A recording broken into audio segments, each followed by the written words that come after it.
The integration chamber pulsed with blinding light as Harrison's consciousness flickered between reality and something far beyond. His cells were being torn apart and reassembled, each moment bringing waves of agony that threatened to shatter his sanity. Yet through it all, Thara's presence anchored him, their mental link a lifeline in the chaos. Below, the citadel had erupted into all-out war. Karen's forces pushed upward through the crystal halls, their newly evolved energy powers clashing with the female's ancient abilities. The air itself seemed to crack with competing forces. Energy patterns are stabilizing, Naira announced, her fingers dancing across crystal controls. The human cellular structure is, by the ancestors, I've never seen anything like this. Thara couldn't take her eyes off Harrison's transforming form. His skin had begun to develop an iridescent quality, but unlike the Xyrillian shimmer, his seemed to absorb and reflect energy simultaneously. His life signs?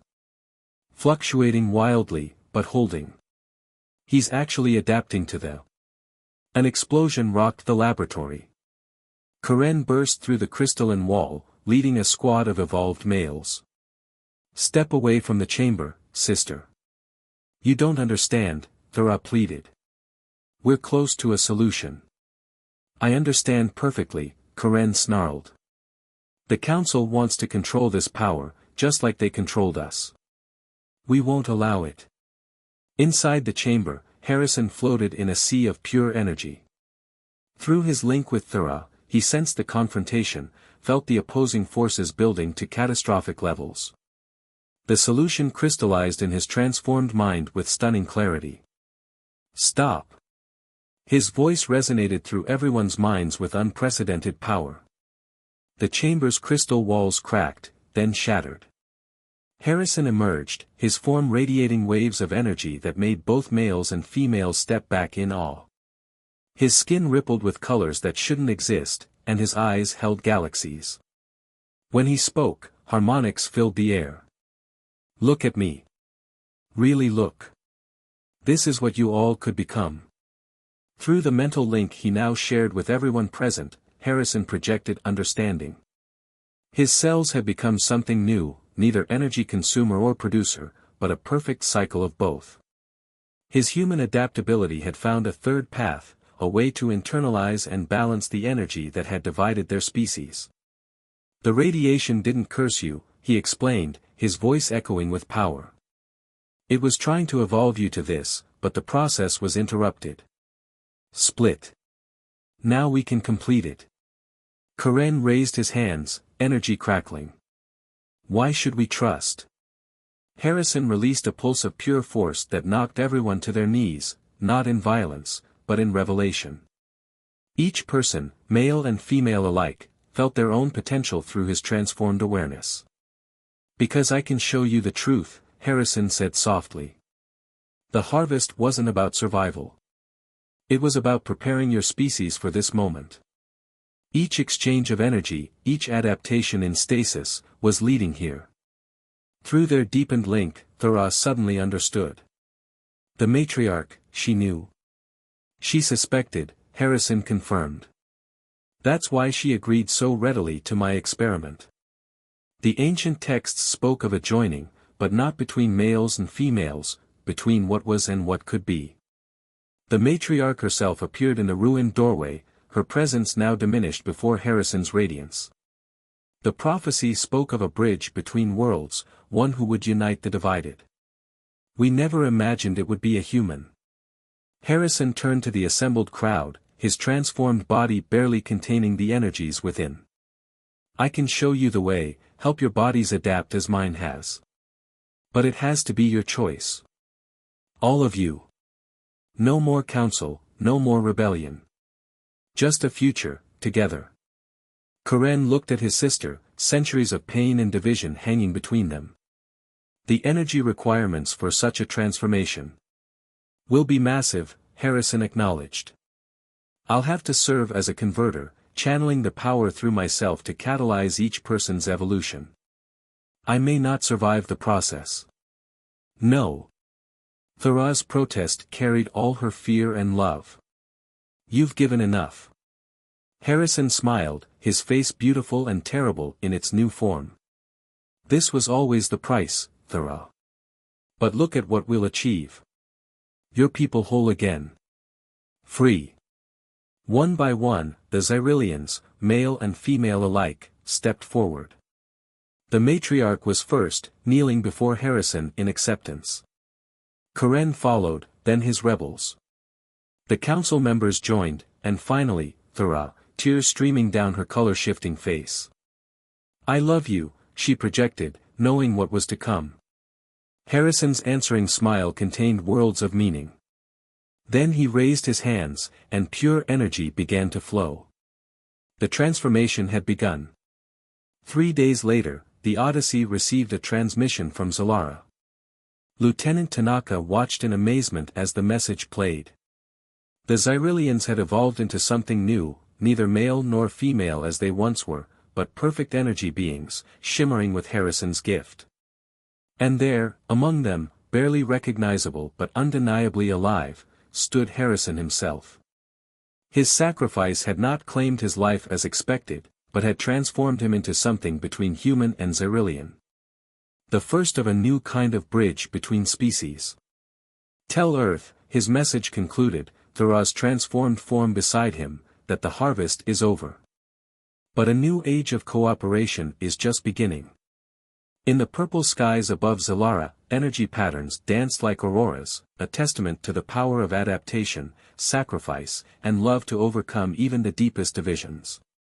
The alien female tribe that had once terrified all had become something entirely new, thanks to one human's courage to imagine a different way. The end. The matriarch's chamber sat atop the highest spire of the crystal citadel, bathed in the perpetual purple light of Zalara's sky. Harrison stood beside Thera, his heart pounding as they faced the most powerful being on the planet.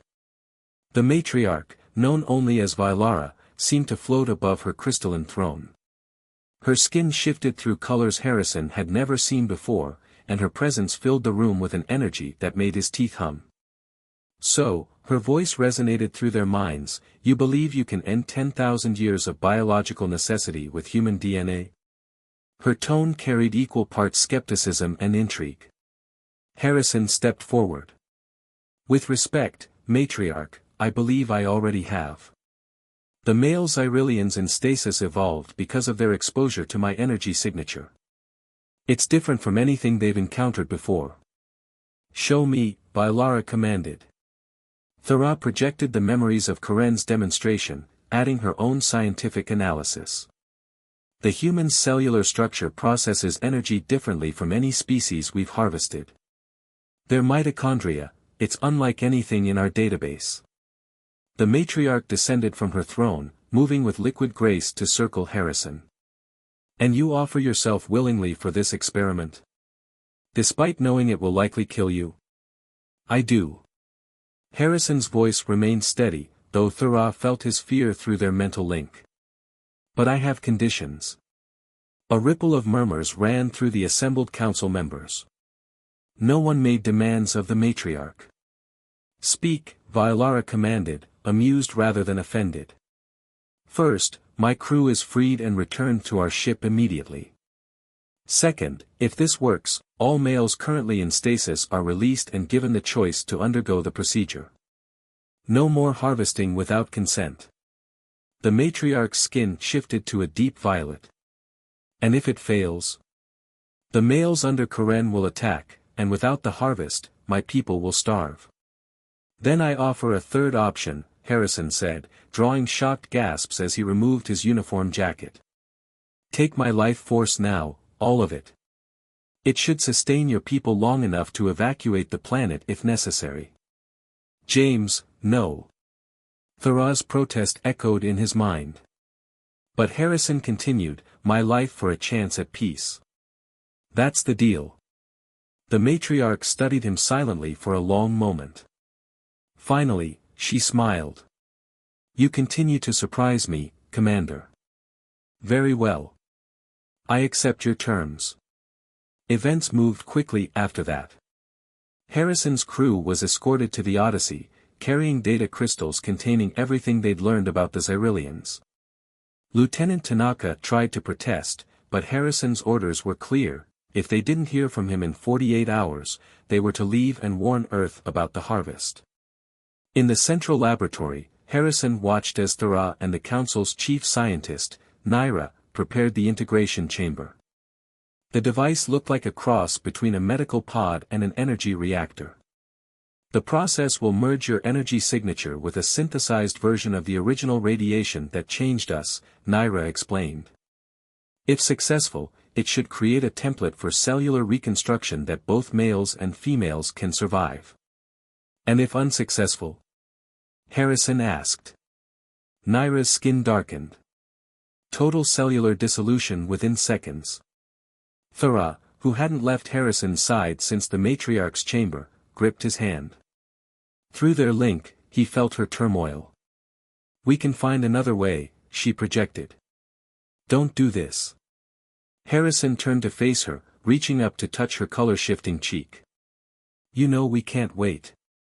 Karen's forces are growing stronger by the hour, and your people weaker. This is the only way.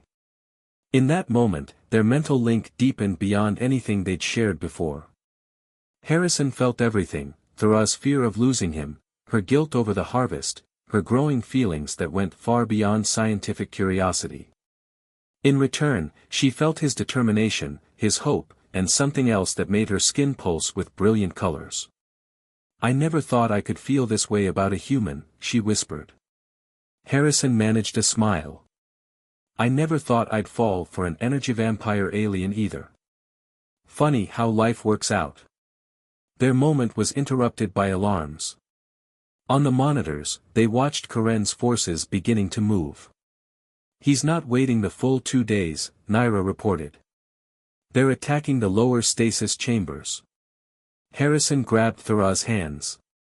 No more waiting. Start the procedure. Now. As Harrison was sealed into the integration chamber, Thera pressed her hand against the crystal surface. Come back to me, she projected. The chamber filled with swirling energy, and Harrison's world exploded into light and pain. His last conscious thought was of Thera's face, and his hope that whatever happened next would give her people a future worth living for. In the depths of the citadel, the battle between evolved males and hunting females began. And in a laboratory high above, James Harrison's cells began to change in ways that would either doom or save an entire species.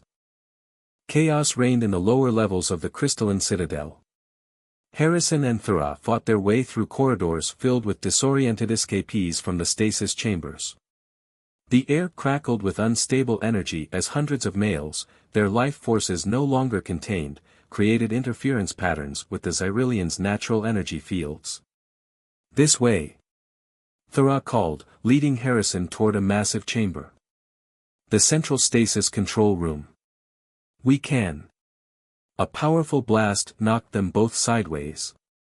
Through the settling crystal dust, a tall figure emerged, a male Xyrillian, his skin a darker, more metallic version of Thera's iridescent tones.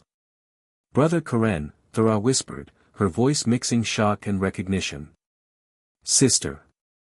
His voice carried the same harmonic qualities as the female's, but deeper, resonating at a frequency that made Harrison's teeth ache. Still hunting for your counsel? Harrison felt Thera's emotional turmoil through their link. You know him? My twin, she projected mentally. We thought he died in the Great Change. But he's been here, in stasis, all this time. Karen's gaze locked onto Harrison. You're the catalyst. Your energy signature, it's unlike anything we've encountered. You broke the stasis lock. More males gathered behind Karen, not just Xyrillians, but beings from dozens of species. All shared the same haunted look, the same desperate determination. We've been aware, Commander Harrison, Karen continued. Trapped in our bodies, but conscious. Watching. Learning. The stasis wasn't perfect. And now, thanks to you, we're free. Harrison stepped forward, trying to diffuse the tension. Nobody needs to get hurt here. We can figure this out together. Together? Karen laughed bitterly. Like how the council figured out they could keep us alive indefinitely as living batteries. No. This ends today. Thera moved to speak, but Karen raised his hand. A pulse of energy erupted from his palm, sending her flying backward. Harrison rushed to her side. How?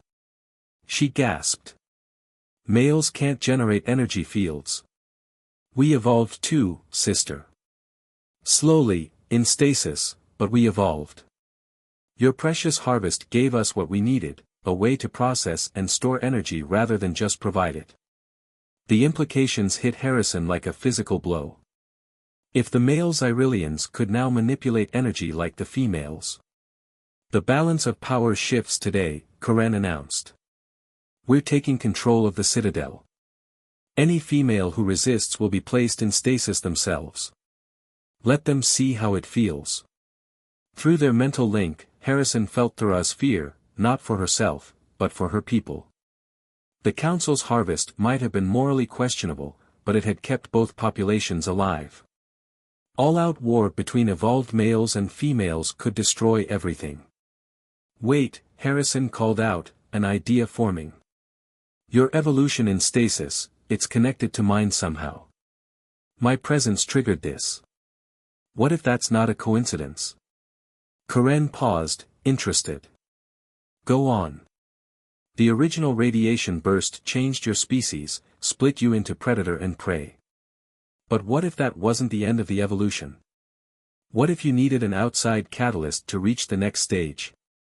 James, Thera warned mentally. The Council's research suggests mixing species could be catastrophic. But Harrison pressed on. Your people can manipulate life force energy.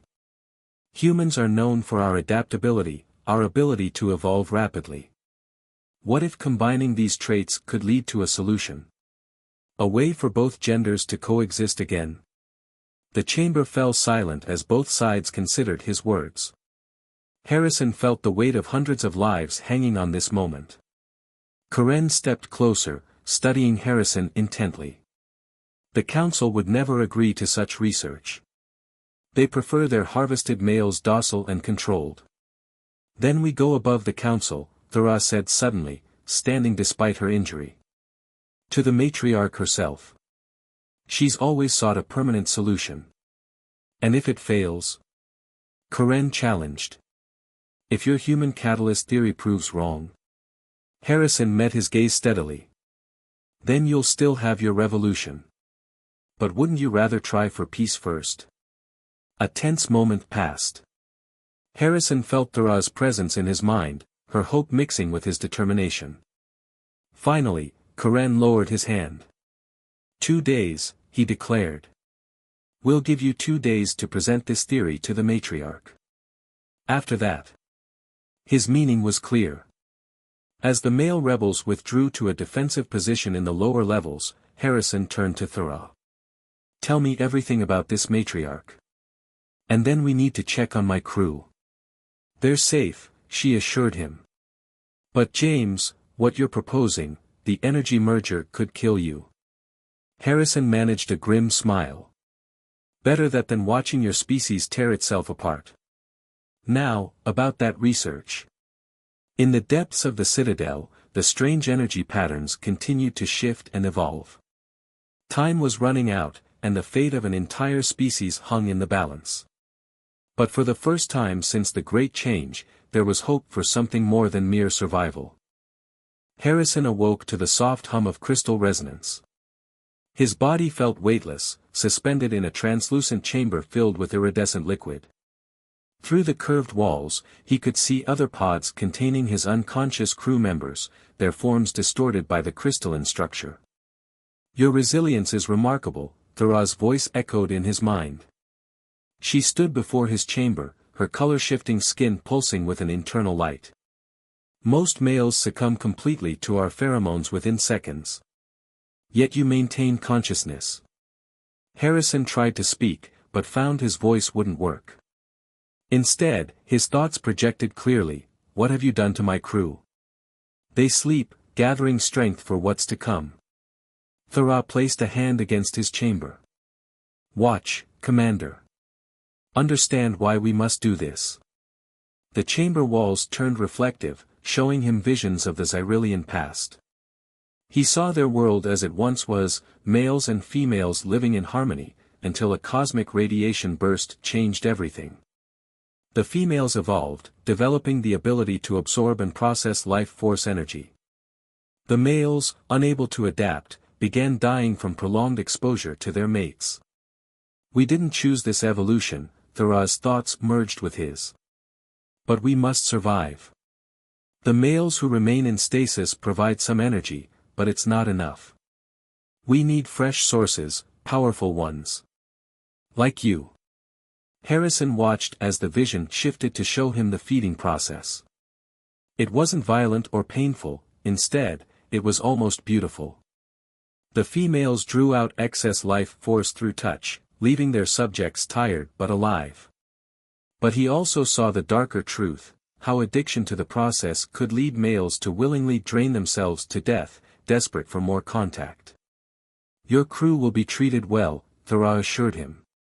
We've learned to harvest sustainably. A few months in stasis, then release. The process repeats with minimal harm. And me? Harrison projected, noting how his pod differed from the others. Why am I separated? Thuraz's expression softened, showing vulnerability for the first time. You're different, James. Your life force, it calls to me in ways I've never experienced. The Council believes you could be the key to our evolution. Perhaps even, a permanent solution. The liquid in Harrison's chamber began to drain. As sensation returned to his limbs, he felt the full weight of Thuraz's presence in his mind, lonely, desperate, yet genuine in her desire not to harm him. I don't want to be your lab rat, he thought firmly, even as his body responded to her proximity. No, she agreed, helping him from the chamber. I want you to be my partner. Help us find a way to break this cycle. Your human adaptability, combined with our technology, there must be a solution that doesn't require endless harvesting. Harrison stood unsteadily, acutely aware of the other Xyrillian females gathering at the chamber's periphery. Their hungry gazes made his skin prickle, but Thuraz's touch grounded him. And if I refuse? Then you join your crew in the harvest cycle, she answered honestly.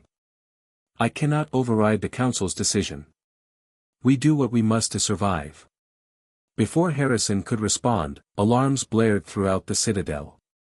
Thuraz's skin flashed crimson with concern. Impossible, she breathed. The males in stasis, they're waking up. All of them. Harrison felt her grip tighten on his arm as chaos erupted around them. Through their mental link, he caught glimpses of hundreds of stasis pods opening throughout the citadel's lower levels. Males of various species, some who'd been trapped for decades, were breaking free. Your arrival, Thuraz realized, her thoughts racing. Your powerful life force, it's resonating with them somehow, disrupting the stasis fields. Harrison saw his opportunity. In the confusion, he could free his crew and escape. Yet something held him back, the genuine fear in Thuraz's eyes, not for herself, but for her people's survival. And deeper still, a growing certainty that he alone might hold the key to ending this cycle of predator and prey. Show me everything, he said aloud, his voice hoarse from disuse. Your research, your biology, everything you know about the change that created this situation. If there's a solution, we'll find it together. Thuraz's relief flooded their mental link, but was quickly replaced by urgency as more alarms sounded. First, we have to contain this situation. Will you help me restore order? Without the stasis system, many of these males will die from excess exposure to our energy fields. Harrison nodded grimly. On one condition, my crew remains untouched until we know more. I won't let them be harvested. Agreed, Thuraz said quickly, tossing him what appeared to be a weapon. This will stun without harm. We must hurry. As they raced toward the lower levels, Harrison couldn't shake the feeling that he was making either the best or worst decision of his life. But the warmth of Thuraz's presence in his mind, and the genuine desire he sensed in her to find a better way, gave him hope. Behind them, the empty stasis chamber pulsed with a strange new energy, the first sign that something unprecedented had begun. The evolution of both species was about to take an unexpected turn, and James Harrison would be at the heart of it all. Commander James Harrison stood at the helm of the Starship Odyssey, his dark eyes fixed on the swirling purple atmosphere of planet Solara. The mysterious signal that had drawn them here pulsed steadily on his holographic display, its frequency unlike anything he'd encountered in 15 years of deep space exploration. "Commander, energy readings are off the charts," Lieutenant Ray Tanaka reported from her station, her fingers dancing across the crystalline interface. "Whatever's down there, it's powerful enough to power 10 Earth cities." Harrison ran a hand through his salt and pepper hair, a habit that betrayed his unease. Standard protocol dictated they should wait for backup, but something about that signal called to him. It felt almost alive. "Prep the landing vessel," he ordered, ignoring the surprised looks from his bridge crew. "I'm leading this expedition personally." The descent through Zolara's atmosphere was rougher than expected. Their small craft bucked and shuddered against violent wind currents until finally breaking through into an eerily still landscape. Massive crystalline structures dotted the terrain, their surfaces reflecting the purple sky in hypnotic patterns. Harrison led his team of 4 across the alien terrain, their boots crunching on what appeared to be metallic sand. The signal grew stronger with each step, leading them toward a towering structure that seemed to pulse with internal light. "Life signs detected," whispered Dr. Nadira Patel, their xenobiologist. "Multiple signatures, approaching fast from all directions." Before Harrison could order a defensive position, they emerged, tall, graceful figures with iridescent skin that shifted colors like oil on water. All female, all armed with weapons that seemed to be grown rather than manufactured. Their leader stepped forward, her height matching Harrison's 6'2" frame. "I am Thera, first hunter of the Xyrillian Sisterhood," she announced in perfect English, her voice carrying harmonics that made Harrison's spine tingle. "You have entered our sacred hunting grounds." Harrison raised his hands slowly, showing they were empty. "Commander James Harrison of Earth's Deep Space Fleet." "We followed a signal dash." "Yes," Thera interrupted, a smile playing across her luminescent features. "Our call. And you answered so perfectly." She circled him slowly, her movements fluid like liquid mercury. "Strong. Vital. You'll do nicely." Warning bells rang in Harrison's mind, but he couldn't look away from her mesmerizing gaze. His team shifted nervously behind him, their hands hovering near their weapons. "Do nicely for what?" he managed to ask, fighting against an inexplicable drowsiness that seemed to seep into his bones. Thera's smile widened, revealing teeth that gleamed like polished diamonds. "For the harvest, of course. Your life force is exceptional. We haven't sensed one so potent in centuries." The warning in Harrison's mind became a screaming alarm. He reached for his weapon, but his movements felt sluggish, dreamlike. "Team, fall back." He slurred. "Too late," Thera whispered, catching him as his knees buckled. "The bonding has already begun. Welcome to Solara, Commander. You're going to help us ensure the survival of our species, whether you want to or not." As consciousness slipped away, Harrison saw his team collapsing one by one, surrounded by the haunting beauty of the Xyrillian hunters. Their last transmission to the Odyssey cut off mid-sentence, leaving only the eternal purple sky as witness to their fate. In the depths of the crystalline citadel, ancient machinery hummed to life. The harvest was about to begin, and James Harrison's worst nightmare was just beginning. Yet somewhere in his fading thoughts, a small voice whispered that Thera's touch felt like coming home, and that terrified him more than anything else.